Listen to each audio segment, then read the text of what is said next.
Hello, dear friends. This is Phone Support Channel.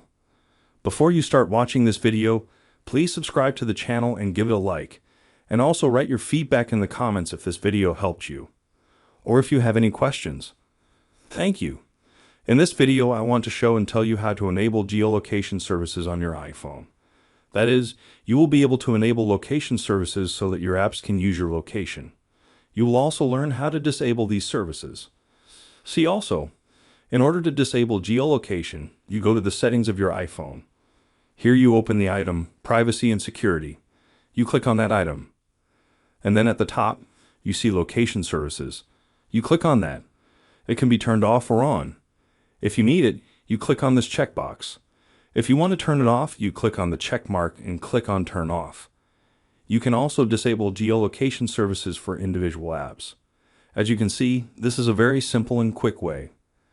Done. There is nothing complicated. If you like this video, please like and subscribe to the channel. And also watch other useful videos on the channel. That was Phone Support. Bye bye. See you later.